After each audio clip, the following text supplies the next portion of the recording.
Hey everybody, it's Peter Brown here, editor at GameSpot with video producer Andy Bauman. We had a chance to play the first few hours of Bioshock Infinite the other day. And if you're on the internet and you're into gaming, you probably saw that the first 5 minutes of the game leaked online. Some of you are avoiding it due to spoilers, you don't want to ruin the experience. We're going to take the opposite approach. We're going to ruin the experience for people who want it ruined. So we're going to watch the trailer, give you guys a few details about what we've seen, where we know those details are going to take us.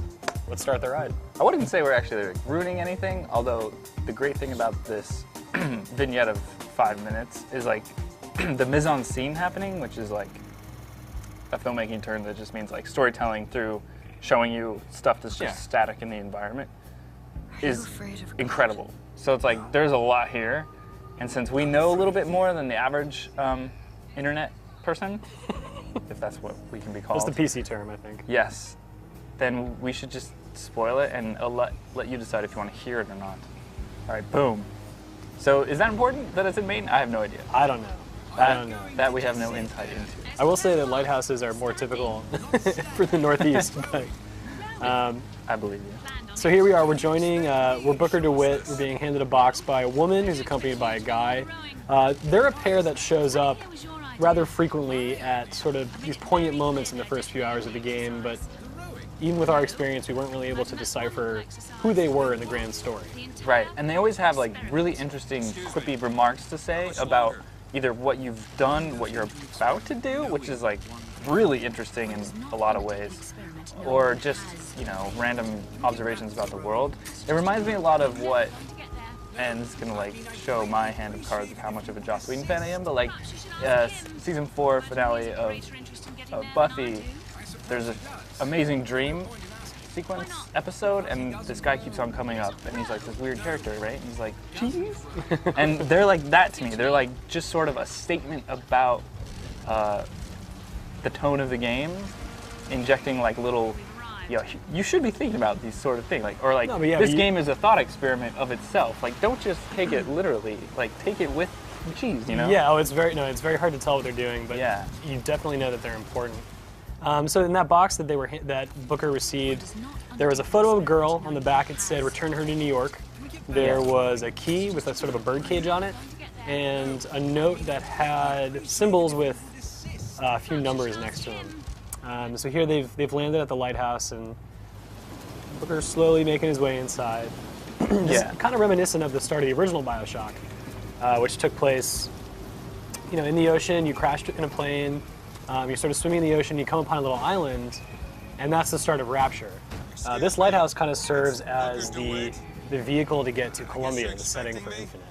Here's something that's very interesting, is that note that was on the door as he passes through, it throws me off because I'm thinking about how the lighthouse delivery system to Columbia fits into this narrative, because like, obviously people who hired Booker have been to this lighthouse before. They're not here now, but they like expected his arrival to take place. Anyway, it's really interesting, and I have no idea like what it means. But here's like the map I was telling you about. Yeah. It like shows different points in America. Yeah. Yeah. But that was all inland stuff, though. Yeah. Obviously, if you take time to like stop this, and when you're playing, you'll like stop and watch all this stuff a lot more carefully. But like, yeah, like they must have known that Columbia, if it's not static, if it moves around, was going to be at this lighthouse at this time, which plays into like why the dead guy's there, because they're like threatening Booker, and it's like they know he's coming, but who knows he's coming? Right. And does someone inside Columbia orchestrate his appearance to Columbia? It could. I mean, so when I was playing the game, I actually kind of got to the point where I was wondering if, you know, Comstock, the guy behind everything, if he's orchestrating all this, yes, if he's planning it all to sort of put you up as this foe that he can overcome and prove to the citizens of Columbia, you know, his worth in their society. Yeah, because there is obvious stuff later on that you come across that paint you as Columbia's public enemy number one. Yeah, like you're a well-known entity and feared, and it doesn't take long for the people to realize that you're there. So here, Booker had entered the code, and he's getting into this chamber that's got this looks like a dentist chair, sort of. Anyway, this is going to be how he gets to Columbia. You know, he takes his seat, and as you'll see in a moment, the lighthouse just sort of emerges and takes off. Yes, the only way to get to Columbia is through rocket chair, apparently, which, you know, awesome. Oh, I knew that. I thought you knew that too. I do that after one. Okay. Back in the lighthouse, though, there was quilted signs, I guess. Maybe they were posters. Yeah, it was like, you know, bathe yourself of your sins and stuff like that. The religious side to this whole thing. And it makes you also question whether or not this lighthouse is like the welcome center for, you know, possible residents of Columbia anyway, or if it's like set up later as the delivery system for people like Booker. Like, it's so intriguing to me that like they repurposed it. I don't know. It's interesting. There's a lot of mystery that we don't even know the answer to yet. Right. And this first 5 minutes, despite it seeming like it may be giving a lot of things away, there's still a lot of questions that are left unanswered, and we hope maybe we've given you guys some stuff to think about, but I don't think we've actually spoiled a lot. Yeah, I'm excited to have people actually be able to play that first 5 minutes and stop and look at everything, because that's what I did when we had the chance to sit down with it, and it was like incredibly.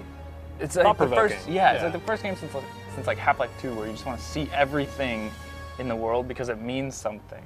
They give you little glimpses, but they were pretty careful not to give anything away, so I think that's another clue that there are important details.